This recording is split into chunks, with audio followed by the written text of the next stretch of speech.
A girl spending unhappy teenage years. Her home life is complicated by her mother's diagnosis with multiple sclerosis, and she had a strained relationship with her father. At the age of 25, she faced the most traumatizing moment of her life when her mother died after her 10 years of suffering. It was just 6 months after that girl had started writing a novel, and she felt so sorry that she was not able to share the joy of her work with her mother. So she channeled her own feelings of loss by writing about the lead character's feeling of loss in greater detail. The girl got married and gave birth to her first child. But another saddening event took place, which was divorce from her husband. She moved with her infant daughter and the first 2 chapters of the novel she had started.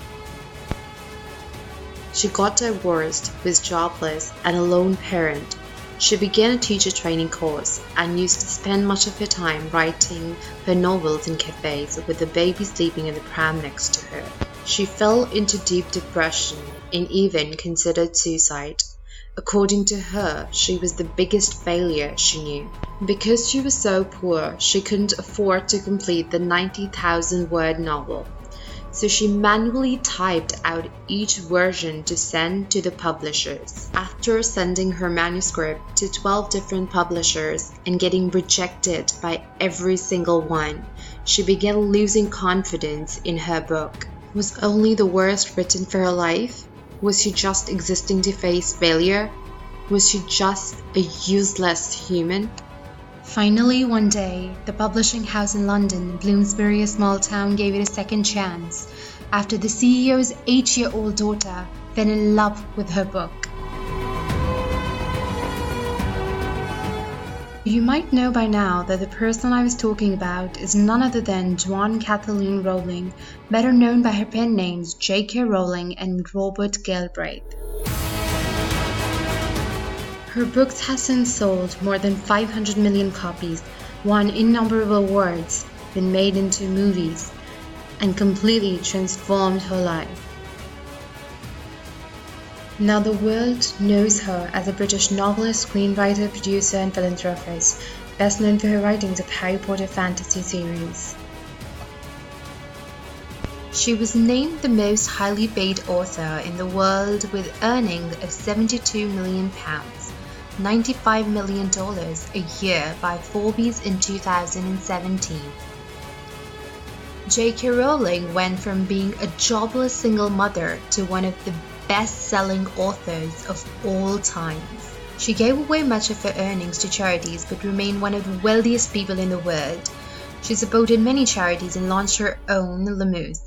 On 26 December 2001, she married Neil Murray, a Scottish doctor, on a private ceremony in her home.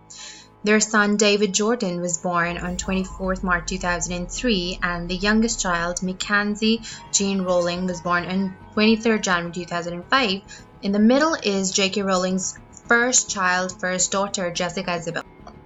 She wrote the most amazing 7 novels of Harry Potter that once you read it, you want to read it again and again and again. There was so much emotions, there was action, adventure, friendship, loyalty, all sorts of emotions, the creatures, the details for the magical spells, the whole different magical world. There was so much fun. She has given children different dreams and she made their childhood a lot more beautiful. Supplementing the Harry Potter 7 novels, she wrote Fantastic Beasts and Where to Find Them. This was more like a dictionary with all the magical creatures' names into it and their details. Then Quidditch Through Ages had the evolutions of brooms and the bird's golden snidget turning to a snitch. Then the tales of Beetles and Bard were like magical fairy tales, not for muggles. Complementing the Harry Potter novels, she wrote about Platform 9 3/4, The Sorting Hat, The Marauder's Map, The Time Turner, and The Ghost such as Headless Nick. Then she wrote detailed accounts on the life of Professor McGonagall, Professor Lupin, Professor Sybil, and Professor Kettleburn. Then she wrote about Hogwarts in The Unreliable Guide. Then in Cursed Child, she wrote about Scorpius Malfoy and Albus Severus Potter. And the short story prequel was about James Potter. After Harry Potter series, she wrote Fantastic Beasts and Where to Find Them, the original screenplay, which became so popular that she wrote the second part to it as well, The Crimes of Grindelwald, which also became very popular in less time. She has written several non-fictional books, where Robert Galbraith was used as a pseudonym for J.K. Rowling in Casual Vacancy. She did not succeed overnight. She failed. She was rejected, disheartened, disappointed, discouraged. But she didn't stop striving and trying, and eventually her hard work paid off. If you are passionate about something but have several constraints in your way, don't give up. Keep trying. You never know what you might achieve.